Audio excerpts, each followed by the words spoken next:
सिरोही में भाजपा नगर मंडल कार्य समिति की बैठक जो है टाकरिया स्थित खोबाबीर भगवान मंदिर परिसर में आयोजित हुई और बैठक में राज्य मंत्री ओटाराम देवासी व सांसद लुम्बाराम चौधरी सहित नगर के भाजपा पदाधिकारी पर कार्यकर्ता और आदि लोग मौके पर मौजूद रहे। भाजपा नगर मंडल कार्य समिति की बैठक में राज्य मंत्री व सांसद ने भाजपा को मजबूत करने के लिए कार्यकर्ताओं को एकजुट होने की बात भी कही। इस दौरान बैठक में मौजूद कार्यकर्ताओं ने भी अपनी एक एक कर सभी समस्याएं बताई और बताते हुए मंत्री व सांसद को अपने मन की पीड़ा व्यक्त की और साथ ही साथ कार्यकर्ताओं ने अपनी नाराजगी भी जाहिर करते हुए कहा कि अधिकारी पार्टी की कार्यकर्ताओं से बात नहीं सुनते, ना तो उनका फोन उठाते हैं। साथ ही भाजपा कार्यकर्ताओं ने 2 दिन पहले हुई लोक अभियोजकों की नियुक्ति पर भी अपनी नाराजगी जाहिर करते हुए कहा कि कांग्रेस विचारधाराओं के लोगों की नियुक्ति की गई है और इस पर मंत्री बोलते हुए नजर आए कि मुझे जो लिस्ट भेजी गई थी उसके अनुसार ही नियुक्तियां की गई हैं और बैठक में कार्यकर्ता बोलते हुए नजर आए कि जिसमें लिस्ट भेजी थी उनका नाम सार्वजनिक किया जाए। वहीं कार्यकर्ताओं ने चुनाव में पार्टी के खिलाफत करने वाले लोगों के साथ घूमने पर भी नाराजगी अपनी जाहिर की। वहीं एक कार्यकर्ता ने खुलकर बोला कि 7 महीने बीतने के बाद भी सत्ता परिवर्तन का आभास अभी नहीं हो रहा है। इस दौरान अलग अलग पार्टी कार्यकर्ताओं ने अपनी व्यथा जाहिर की। साथ ही सांसद लोम्बाराम चौधरी ने पत्रकारों से वार्ता करते हुए कहा कि चुनाव में मैंने कोई भी घोषणा नहीं की और ना ही मेरे हस्ताक्षर से कोई घोषणा जारी हुई है। वहीं उन्होंने कहा कि आदर्श सोसाइटी घोटाले को लेकर भी वो बोलते हुए नजर आए कि समय आने पर इस विषय पर मैं जल्द ही बोलता हुआ नजर आऊंगा और कोशिश करूंगा कि गरीब निवेशकों को पैसा मिले। वहीं उन्होंने कहा कि काम पूरा हो यह भी जरूरी नहीं है। केंद्र सरकार के बजट को लेकर कहा कि किसी एक जिले या एक राज्य के बजट नहीं होता है, जबकि पूरे देश को ध्यान में रखकर केंद्र सरकार ने बजट जारी किया है। समय आने पर सिरोही जिले की मांगों को भी पूरा किया जाएगा और भाजपा पार्टी कार्यकर्ताओं की नाराजगी पर वो बोलते हुए नजर आए कि कार्यकर्ता का हक है कि वे अपनी पार्टी में अपनी बात रखें। और वहीं यदि अभियोजकों की नियुक्ति पर हो रहे सवाल पर वो बोलते नजर आए कि मुझे जानकारी नहीं है कि आज ही मैं दिल्ली से आया हूं और जानकारी कर उस पर वो बात करेंगे। सर, क्या मुद्दा है? पार्टी कार्यकर्ता इतना नाराज क्यों है? पार्टी का कोई कार्यकर्ता नाराज नहीं है। पार्टी में जिस तरह से नियुक्ति होती है तो वो होता ही है, क्योंकि सबकी इच्छा होती है कि हमें भी नियुक्ति मिले। नियुक्ति जो भारतीय जनता पार्टी जो भी कार्यकर्ताओं की नियुक्ति की हमारे सबने बैठ करके की है, कोई इसमें कोई फर्क नहीं। आने वाले समय में अगर कोई ऊपर नीचे हुआ होगा तो उसका भी समाधान है। सर, जिनकी भी नियुक्तियां हुई है, लोग बता रहे हैं कि वो 3 उनमें से जो लोग हैं वो कांग्रेस की विचारधारा के हैं। मेरे दिमाग से तो भाई विचारधारा सबकी भारतीय जनता पार्टी के जुड़ी हुई है। ऐसा कोई है नहीं कि भाई भारतीय जनता पार्टी के कार्यकर्ता नहीं है। अगर भारतीय जनता पार्टी के कार्यकर्ता नहीं है तो मेरे पास में नाम आए, उस नाम के अनुसार उनका किया है।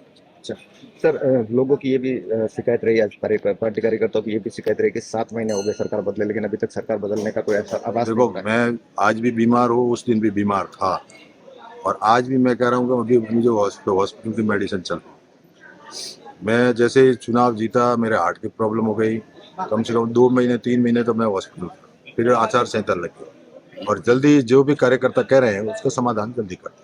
सर, सिरोही के अंदर एक चीज़ और भी है कि यहाँ पे जो लोगों की कार्यकर्ताओं की जो बातें हैं वो जो प्रशासनिक अधिकारी वो नहीं सुनते हैं। लोग जाते हैं वहाँ पे शिकायत करते हैं, लेकिन किसी भी प्रकार का कोई समाधान नहीं होता है। मैं समझता हूँ कि आने वाले समय में जो भी कार्यकर्ता शिकायत कर रहे हैं उसका भी जल्दी समाधान करेंगे।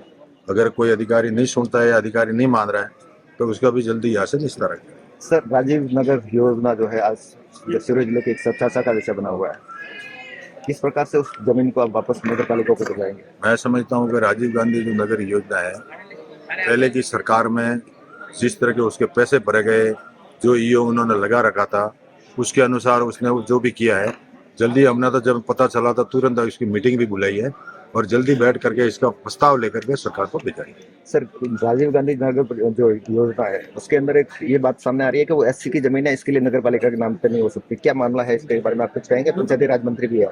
मैं समझता हूँ कि नगर पालिका का जो मैटर है वो करीब करीब पहले जो लैंड थी वो तेजाराम जी के नाम की थी।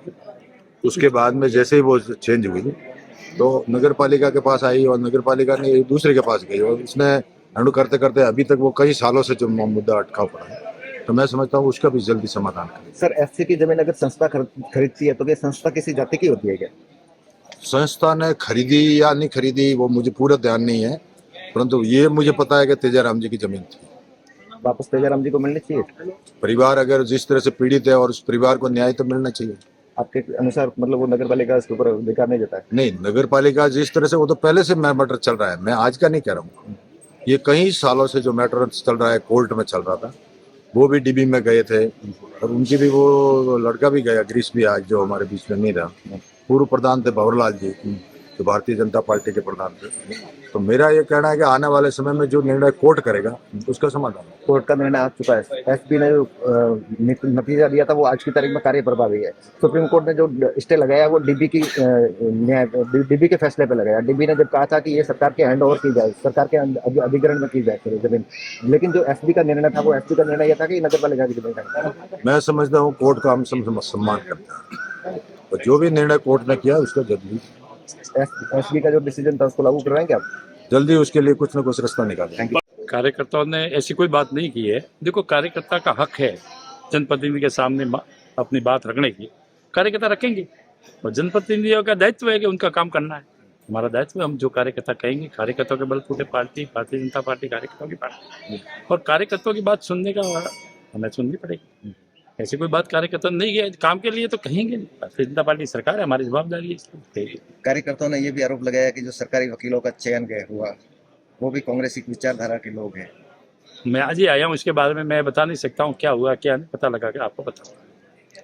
सर, लोकसभा की अगर बात करें तो लोकसभा क्षेत्र के अंदर जो अपना बजट आना चाहिए था, वो बजट इस बार खुशी दिखी नहीं शुरू के अंदर, लोकसभा के अंदर। मैं बहुत बहुत धन्यवाद देता हूँ आदरणीय नरेंद्र जी मोदी जी को और हमारे वित्त मंत्री जी को कि इन्होंने पूरे देश में जो बजट दिया है वो ऐतिहासिक बजट है, और उसके अंदर भले युवा हो, भले व्यापारी हो, भले मजदूर हो, 36 कौम का ध्यान रखते हुए इन्होंने जो बजट दिया उसके लिए बहुत बहुत धन्यवाद देता हूँ। लेकिन बहुत बढ़िया बजट। सिरोही को कुछ नहीं मिला मिला सर? सिरोही को आप क्यों नहीं मिला? क्या मिला वो बताइए। सिरोही के लिए मिलने के लिए आप कह रहे हो, जो योजना है अलग अलग आपको ध्यान है कि अलग किसी भी जिले के लिए, किसी राज्य के लिए घोषणा नहीं होती है। घोषणा हुई है, सामूहिक घोषणा हुई है, और सामूहिक घोषणा के बाद में जैसे रेलवे का है, क्या रेलवे का है, शिक्षा का है, स्वास्थ्य का है, सबका साथ में, और उसके बाद में अभी एक एक घोषणाएं करेंगे। आपने ट्रेनों के ठहराव की मांग रखी थी लेकिन वो भी पूरी नहीं हुई। मैंने ट्रेन की ठहराव की मांग, आप कैसे कहते हो पूरी नहीं हुई? पूरी तो होगी ना, हमने मांग की है और मंत्री जी को कुछ तो समय देना पड़ेगा। अब तो हमने जीत कर गए, मंत्री जी को लेटर दिया और मंत्री जी, मुझे पूर्ण विश्वास है आदरणीय नरेंद्र जी मोदी बात है और सभी मंत्रियों पे क्या जो अपने मांग कर रहे हैं पूरी हो। सर, शुरू का एक सबसे बड़ा ज्वलंत मुद्दा है आदर्श सोसाइटी घोटाला, कभी बोलेंगे इस पे आप? बिल्कुल बोलेंगे, अभी समय हुआ नहीं है, मैं जरूरत पड़ेगी, जहाँ जहाँ जरूरत पड़ेगी वहाँ बोलेंगे। गरीबों के पैसे हैं, उसके लिए कोशिश करेंगे।